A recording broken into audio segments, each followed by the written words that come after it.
সিনেমার শুরুতে আমাদেরকে দেখানো হয় একটি শস্য ক্ষেতের ভিতর দিয়ে আলোর মতো কিছু একটা খুব দ্রুত বেগে চলে যায়। আলোটি দেখে মনে হয় যেন আকাশ থেকে বিদ্যুৎ পড়েছে।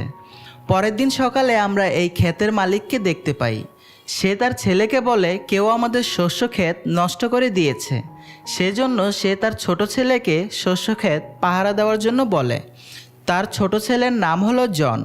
গ্রামের সবাই তাকে বোকা মনে করে।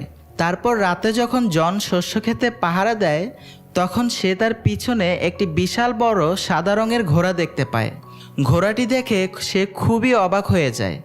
জন ঘোড়াটিকে ধরার জন্য একটি দড়ি দিয়ে ফাঁদ বানিয়ে ঘোড়াটির দিকে ছুঁড়ে মারে, কিন্তু তখন ঘোড়াটি পালাতে শুরু করে। ঘোড়াটিকে আটকানোর জন্য সে দড়িটি ধরে রাখে, কিন্তু সে ঘোড়াটিকে আটকাতে পারে না। তারপর সে দড়িটি ধরে ঘোড়াটির পিছন পিছন যেতে থাকে, যার ফলে শস্য ক্ষেতের ফসল অনেক বেশি পরিমাণে নষ্ট হতে থাকে। অবশেষে ঘোড়াটি যেতে যেতে একটি পুকুরে পড়ে যায়। ঘোড়াটিকে পুকুরে ডুবতে দেখে জনের খুব খারাপ লাগে, আর তাই সে ঘোড়াটিকে বাঁচানোর চেষ্টা করে। অবশেষে জন অনেক শক্তি ও বুদ্ধি প্রয়োগ করে ঘোড়াটিকে বাঁচাতে সক্ষম হয়। কিন্তু তখন ঘোড়াটির দুঃখময় চেহারা দেখে জনের খুব মায়া লাগে, আর তাই সে ঘোড়াটিকে মুক্ত করার কথা ভাবতে থাকে। কিন্তু মুক্ত করার আগে জন ঘোড়াটিকে একটি প্রমিস করিয়ে নেয়, আর সেটা হলো সে যেন এরপর থেকে তার শস্য ক্ষেত আর নষ্ট না করে। এই ঘোড়াটি ছিল একটি ফিমেল ঘোড়া। তারপর ঘোড়াটি সেখান থেকে চলে যায়। পরের দিন সকালে জনের ঘুম ভাঙার পর সে দেখতে পায় আস্তা বলে অনেক সুন্দর সুন্দর দুটি ঘোড়া তার সামনে দাঁড়িয়ে আছে, যার পাশে আরেকটি ছোট ঘোড়া ছিল। আর এটা ছিল সেই ঘোড়াটির বাচ্চা যেটাকে রাতের বেলা শস্য খেতে জন দেখেছিল। বাচ্চা ঘোড়াটি জনকে বলে, আমার মা তোমার ব্যবহারে খুব খুশি হয়েছে, আর তাই তিনি এই দুইটি ঘোড়া তোমাকে উপহার দিয়েছেন। এই কথা শোনার পর জন খুশি হয়ে ঘোড়া দুটিকে দেখতে থাকে। অন্যদিকে জনের বাবা সে তার ফসলের অবস্থা দেখে অনেক রেগে যায়, এবং সে জনকে খুঁজতে খুঁজতে আস্তাবলের দিকে এগিয়ে আসতে থাকে। তখন সেটা জন বুঝতে পেরে আস্তাবলের পিছনের দরজা দিয়ে পালানোর কথা ভাবতে থাকে, যা দেখে বাচ্চা ঘোড়াটি জনকে তার পিঠে উঠতে বলে। জন ঘোড়াটির পিঠে ওঠার পর ঘোড়াটি এত জোরে দৌড়াতে শুরু করে যে অল্প সময়ের মাঝে তারা অনেক দূরে চলে আসে, যা দেখে জন অনেক অবাক হয়ে যায়। তাছাড়া জন চাইতো না বাকি দুটি ঘোড়া সম্পর্কে তার বাবা জানুক। তার কথা মতো বাচ্চা ঘোড়াটি এখান থেকে ওই ঘোড়া দুটিকে ডাকতে থাকে, এবং তার ডাক শুনে সাথে সাথে ওই ঘোড়া দুটি তাদের কাছে চলে আসে। তখন জন এই বড় দুটি ঘোড়াকে বিক্রি করে কিছু ইনকাম করার কথা ভাবতে থাকে। যখন জন এই ঘোড়া দুটিকে নিয়ে বাজারে যায়, তখন সবাই এই ঘোড়া দুটির দিকে তাকিয়ে থাকে। সবাই এই ঘোড়া দুটিকে কিনতে চাইছিল। তখন বাচ্চা ঘোড়াটি জনকে বলে, বেঞ্চের উপরে বসে থাকা এই মানুষটির কাছে ঘোড়া দুটিকে বিক্রি করে দাও। কিন্তু জন তাকে বলে এই ঘোড়া দুটি সে রাজার কাছে বিক্রি করবে, যেন সে অনেক বেশি টাকা পায়। তারপর জন ঘোড়া দুটিকে রাজার কাছে নিয়ে যায়। তখন রাজার মন্ত্রী রাজাকে বলে, ঘোড়া দুটি এই ছেলেটির হতেই পারে না, সে হয়তো ঘোড়া দুটি চুরি করে এনেছে। সেজন্য তারা জনের কাছ থেকে ঘোড়া দুটিকে নিয়ে নেয়, কিন্তু পরিবর্তে তারা জনকে 1 টাকাও দেয় না। তখন জনের মন খারাপ হয়ে যায়। এটা দেখে বাচ্চা ঘোড়াটি ওই ঘোড়া দুটিকে ডাকতে থাকে, যে ঘোড়া দুটিকে রাজা নিয়ে গিয়েছিল আর রাজার গাড়ি টানছিল। তখন সেই ঘোড়া দুটি ডাক শুনে জনদের কাছে আসতে শুরু করে, যে কারণে রাজার গাড়িটি আটার বস্তার উপরে পড়ে যায়, যার কারণে রাজার পুরো চেহারা মিস্টার বিনের মতো হয়ে যায়। কিন্তু রাজা প্রজাদের সামনে জনকে কিছুই বলে না, কারণ এতে জনের কোনো দোষ ছিল না। তারপর রাজা জনকে ঘোড়া দুটির দাম দিতে চায়। তখন রাজার একজন লোক রাজাকে বলে, জনকে আমাদের সাথে কাজে রেখে দেন, যেন আমরা তার কাছ থেকে ওই অপমানের বদলা নিতে পারি। তখন রাজা জনকে এই ঘোড়া দুটির দেখাশোনার কাজে রেখে দেয়। জনও এই কাজ করার জন্য রাজি হয়ে যায়। আস্তে আস্তে জনের ভালো পরিশ্রম ও বুদ্ধি দেখে সবাই জনকে ভালোবেসে ফেলে। কিন্তু রাজা জনের উপরে রেগেছিল। তখন রাজার একজন লোক রাজাকে বলে, জনকে এমন কোনো কাজ দিতে হবে যেটা সে করতে পারবে না, আর এটার পরিবর্তে আমরা তাকে মেরে ফেলব। তখন রাজার ওই লোক রাজাকে বলে, জনকে ফায়ারবার্ড আনতে বলুন। আজ পর্যন্ত এই ফায়ারবার্ডের কাছে কেউ যেতে পারেনি, আর জনও এই ফায়ারবার্ড নিয়ে আসতে পারবে না। আর না আনতে পারার কারণে তখন আমরা তাকে ফাঁসি দিয়ে দিব। এরপর রাজা জনকে ফায়ারবার্ড আনতে বলে। জনও ফায়ারবার্ড আনার জন্য রাজি হয়ে যায়। তখন বাচ্চা ঘোড়াটি জনকে বলে, তোমার রাজি হওয়া একদমই উচিত হয়নি, কারণ ফায়ারবার্ড নিয়ে আসা এতটাও সহজ কাজ নয়। যেহেতু জন রাজাকে কথা দিয়ে ফেলেছে, তাই সে ঘোড়াটির পিঠে চড়ে বিদ্যুতের গতিতে একটি জঙ্গলের দিকে চলে যায়। ঘোড়াটি সর্বপ্রথম জনকে একটি গাছের কাছে নিয়ে যায় আর তাকে বলে ফায়ারবার্ড এই বাদাম খেতে খুব পছন্দ করে, এটা খাওয়ার পর সে গভীর নিদ্রায় চলে যাবে। তারপর তারা দুজন সেই জায়গায় চলে আসে যেখানে ফায়ারবার্ড আছে। আসলে ফায়ারবার্ড মাটির তলায় থাকে, সেজন্য তারা মাটির উপরে এই বাদামগুলিকে ছড়িয়ে দেয়। ফায়ারবার্ড এই বাদামের গন্ধে মাটির উপরে চলে আসে এবং সব বাদাম সে খেয়ে ফেলে আর সেখানেই ঘুমিয়ে পড়ে। জন তাকে ধরার জন্য কাছে যায়, কিন্তু তখনই তার ঘুম ভেঙে যায়। ফায়ারবার্ড তখন জনের পিছু করতে থাকে। তখন জনকে মেরে ফেলার আগে জনের কাছে যে শেষ বাদামটি ছিল সেটা ফায়ারবার্ডকে দিয়ে দেয়। এর ফলে সেটা খেয়ে ফায়ারবার্ড আবার ঘুমিয়ে পড়ে। পরের দিন সকালে ফায়ারবার্ডের ঘুম ভাঙার পর সে দেখতে পায় জন তাকে শিকল দিয়ে বেঁধে রেখেছে। তাই ফায়ারবার্ড তখন কাঁদতে থাকে। এটা দেখে জনের খুব মন খারাপ হয়ে যায়, তাই সে ফায়ারবার্ডকে মুক্ত করে দেয়। তখন ফায়ারবার্ড উড়ে চলে যায় আর যাওয়ার সময় জনকে তার একটি পালক দিয়ে যায়। তারপর জন রাজার কাছে ফিরে আসে। এখানে এসে সে তার সমস্ত কাহিনী রাজা ও সব প্রজাদের বলতে থাকে, কিন্তু রাজা তার কোনো কথাই বিশ্বাস করে না। তখন জন রাজাকে ফায়ারবার্ডের পালক দেখায়, কিন্তু সেটা সেই সময় আগুনের মতো জ্বলজ্বল করছিল না। সেজন্য রাজা বলে জনকে মৃত্যুদণ্ড দেওয়া হবে। তারপর জনকে ফাঁসি দেওয়ার জন্য সবাই প্রস্তুত হয়ে যায়। জনকে মারার সময় সেখানে হঠাৎ ফায়ারবার্ড চলে আসে আর সবাই বিশ্বাস করে নেয় যে জন সব সত্যি কথা বলেছে। তাই রাজা তখন তাকে আর শাস্তি দিতে পারে না, কারণ তার কাছে জনকে মারার জন্য আর কোনো কারণ ছিল না। তখন রাজা জনকে না মারতে পেরে সে জনের প্রতি আরও বেশি রেগে যায়। তাই সে যে কোনো উপায়ে জনকে মারতে চায়। তখন রাজার মন্ত্রী রাজাকে আবার পরামর্শ দিতে থাকে।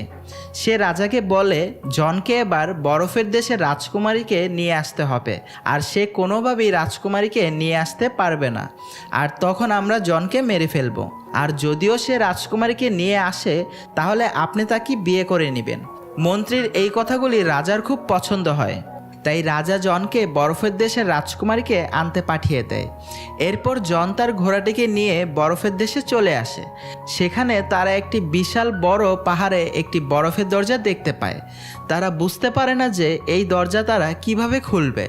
তখন সেখানে ফায়ারবার্ডের একটি পালক এসে বরফের দরজাটির ভিতরে ঢুকে পড়ে। তারপর সব বরফ গলে যায়। এখানে ঘোড়াটি এই বরফ গলা পানিতে ভেসে যাচ্ছিল। তখন জন ভিতরে প্রবেশ করে, কিন্তু সে এটা জানতো না যে এখানে আসলে কোনটা রাজকুমারী, কারণ এখানে অনেক মেয়েই একই রকমভাবে শুয়েছিল। আর তখনই ফায়ারবার্ডের একটি পালক এসে একটি মেয়ের সামনে যায় এবং মেয়েটি গরম অনুভব করার কারণে তার ঘুম ভেঙে যায়। তখন জন বুঝতে পারে যে এটাই আসল রাজকুমারী। জন রাজকুমারীকে বলে, আমাদের দেশের রাজা আপনাকে বিয়ে করতে চায়। তখন রাজকুমারী জনকে বলে, আসল হিরো তো এখন আর বেঁচে নেই, সেজন্য আমি আর বিয়ে করতে চাই না। তোমাদের রাজা যদি অনেক বাহাদুর আর হিরো হতো, তাহলে সে নিজেই আমাকে নিতে আসতো। এই কথা বলার পর রাজকুমারী উপর থেকে নিচে লাফিয়ে পড়ে। জন নিজের প্রাণের কথা না ভেবে সে রাজকুমারীকে বাঁচানোর জন্য সে নিজেও লাফিয়ে পড়ে। তারা দুজনই মাটিতে পড়ার আগে সেখানে ঘোড়াটি উড়ে এসে তাদের দুজনকেই বাঁচিয়ে নেয়। এরপর রাতের বেলা তারা দুজন জঙ্গলে শুয়ে থাকে। ধীরে ধীরে জন আর রাজকুমারী তারা একজন অন্যজনকে পছন্দ করতে শুরু করে। পরের দিন সকালে জন রাজকুমারীকে নিয়ে রাজমহলে ফিরে আসে। তখন রাজা জনকে দেখে খুব রেগে যায়, কারণ সে আবারও জনকে মারতে পারবে না। না চাইতেও রাজা জনকে উপহার দেয়। তারপর রাজা রাজকুমারীকে বলে, আমি তোমাকে বিয়ে করতে চাই। তখন রাজকুমারী রাজাকে বলে, আমি ততক্ষণ পর্যন্ত তোমাকে বিয়ে করব না যতক্ষণ না তুমি আমার দাদিমার হারিয়ে যাওয়া আংটি ফিরিয়ে নিয়ে আসতে পারবে। ওই আংটিটা একটি সমুদ্রে হারিয়ে গিয়েছিল। এই কথা শুনে রাজা খুব কনফিউজড হয়ে যায়। তখনই সেখানে জন চলে আসে। তখন রাজা জনকে দেখে সেই হারিয়ে যাওয়া আংটিটি খোঁজার দায়িত্ব তাকেই দিয়ে দেয়। জন জানে না আসলে এই আংটিটি সমুদ্রের কোথায় আছে। এদিকে ঘোড়াটিও জানে না এই আংটি ঠিক কোথায় আছে। সেই জন্য ঘোড়াটি তার মায়ের সাহায্য নেয়। তখন তার মা তাকে বলে দেয় সমুদ্রের মাঝ বরাবর একটি তিমি মাছের পেটে সেই আংটিটি আছে। আংটিটি আনার জন্য তোমাকে সমুদ্রের মাঝ বরাবর যেতে হবে। তখন ঘোড়াটি জনকে তার পিঠে বসিয়ে সমুদ্রের মাঝ বরাবর নিয়ে যায়, আর তখনই জন তার পিঠ থেকে নিচে পড়ে যায়। তখন জন সমুদ্রের নিচে গিয়ে দেখতে পায় মোটা মোটা শিকলের ভিতরে সেই বিশাল তিমি মাছটি আটকে রয়েছে। তখন জন তিমি মাছের কাছে জানতে চায় তোমাকে কে এভাবে আটকে রেখেছে। এই কথা শোনার পর তিমি মাছের চোখে পানি চলে আসে। সে জনকে বলে আমি কিছু জাহাজকে গিলে ফেলেছিলাম, তারপর এখানকার মানুষেরা আমাকে এভাবে শিকল দিয়ে বেঁধে রেখেছে, কিন্তু এখন আমি আমার ভুলের মাসুল দিতে চাই। তখনই জনের মাথায় একটি আইডিয়া আসে, আর সে ঘোড়াটিকে সাথে নিয়ে তিমি মাছের নাক দিয়ে তার মুখের ভিতরে ঢুকে যায়, আর তিমি মাছের পেটের ভিতরে গিয়ে সুড়সুড়ি দেয় যেন তিমি মাছটি হাঁচি দিতে পারে। তারপর যখন তিমি মাছটি হাঁচি তোলে তখন তার শিকলটি ছিঁড়ে যায় এবং সমস্ত জাহাজ তার মুখ দিয়ে বাইরে বেরিয়ে আসে। এরপর তিমি মাছটি মুক্ত হয়ে সেখান থেকে চলে যায়। তারপর জন যখন সমুদ্রের কিনারায় আসে তখন সেখানে একটি কাঁকড়া আসে। কাঁকড়াটি তখন ওই হারিয়ে যাওয়া আংটিটি নিয়ে আসে, যে আংটি নেওয়ার জন্য জন এখানে এসেছিল। কাঁকড়াটি জনকে বলে তিমি মাছ সব মানুষের মনের কথা জানতে পারে, আর তাই সে তোমার জন্য এই আংটিটি পাঠিয়েছে। তারপর জন আংটি নিয়ে রাজার কাছে ফিরে আসে। রাজ্যে ফিরে আসার পর সে রাজকুমারীর কাছে আংটিটি নিয়ে যায়। আংটি দেখে রাজকুমারী অনেক খুশি হয়ে যায়। রাজকুমারী তখন বুঝতে পারে যে জনই হলো আসল হিরো, আর সে তার জন্য সব কিছু করতে পারবে। সেখানে জনের পিছনে সেই ঘোড়াটিও থাকে, আর তখন তাকে রাজা দেখে ফেলে। রাজা ঘোড়াটিকে গুলি মেরে দেয়। তখন ঘোড়াটি নিচে পড়ে যায়। তখন রাজা জনের উপরে রাজকুমারীকে কিডন্যাপ করার আরোপ লাগায়। তখন জনকে তার জব থেকে বের করে দেওয়া হয় এবং তাকে কারাগারে বন্দি করে রাখা হয়, আর ঘোষণা করে দেওয়া হয় কিছুদিনের মধ্যে জনকে ফাঁসি দেওয়া হবে। এই কথা শুনে রাজকুমারী ও ঘোড়াটি খুবই কষ্ট পায়। ঘোড়াটির গুলি লাগা সত্ত্বেও সে বেঁচে যায়। তখন রাজকুমারী ঘোড়াকে বলে রাজা আমাকে বিয়ে করতে চায়, সেজন্য আমি তাকে বলেছি আমাকে বিয়ে করতে হলে তোমাকে আলাদা আলাদা 3টি পাত্রে গোসল করতে হবে। সে রাজাকে বলে সর্বপ্রথম তোমাকে ফুটন্ত গরম পানিতে গোসল করতে হবে, দ্বিতীয়টিতে বরফের মতো ঠান্ডা পানিতে, এবং তৃতীয়টিতে ফুটন্ত দুধে গোসল করতে হবে। এটা করার পর তুমি আবার যৌবনের সময় ফিরে আসতে পারবে। তখন সেখানে রাজার মন্ত্রী এসে রাজাকে একটি আইডিয়া দেয়, আর সেটা হলো সর্বপ্রথম এই সব কিছু জনের উপরে পরীক্ষা করা হবে। অন্যদিকে যখন রাজকুমারী এই সব কিছু জানতে পারে তখন বলে জনকে বাঁচাতে হলে ওই ফুটন্ত গরম পানিতে আমার ওই দাদিমার আংটি দিয়ে দিতে হবে, আর দ্বিতীয় পানিতে যেটাতে বরফের মতো ঠান্ডা পানি থাকবে সেটাতে ফায়ারবার্ডের পালক দিয়ে দিতে হবে, আর তৃতীয়টিতে বেতের ফ্লাওয়ার দিয়ে দিতে হবে। আর এই ফুল দুনিয়ার শেষ প্রান্তে পাওয়া যায়। তারপর ঘোড়াটি ওই ফুলটি আনার জন্য বিদ্যুতের গতিতে দুনিয়ার শেষ প্রান্তে চলে যায়, আর সেখানে সে বেতের ফুল পেয়ে যায়। কিন্তু ঘোড়াটি জানতে পারে এই ফুল যে তুলবে সেই মারা যাবে, তাই ঘোড়াটি নিজের জীবনের পরোয়া না করে সে সেই ফুলটি তুলে ফেলে। এদিকে দেখা যায় রাজ্যে 3টি বড় বড় পাত্র নিয়ে আসা হয়েছে। প্রথমটিতে ফুটন্ত গরম পানি, দ্বিতীয়টিতে বরফের মতো ঠান্ডা পানি, আর তৃতীয়টিতে ফুটন্ত দুধ রাখা আছে। আর তারপর রাজা সবার সামনে জনকে নিয়ে আসে আর বলে যদি এই 3টি পরীক্ষায় জন পাশ করতে পারে তাহলে তাকে ছেড়ে দেওয়া হবে। তারপর জনকে ধাক্কা দিয়ে ফেলা হয় যে পাত্রে ফুটন্ত গরম পানি ছিল সেটাতে, আর তখনই রাজকুমারী তার দাদিমার আংটি সেই পাত্রে ফেলে দেয়। এর ফলে জন প্রথম পাত্র থেকে বরফে থাকা দ্বিতীয় পাত্রে পড়ে যায়। আর এটা যখনই ফায়ারবার্ড দেখে তখনই সে জোরে চিৎকার করে। সে জনকে ভালোবাসতো কারণ সে জানতো জন খুব দয়াময় ও ভালো মানুষ।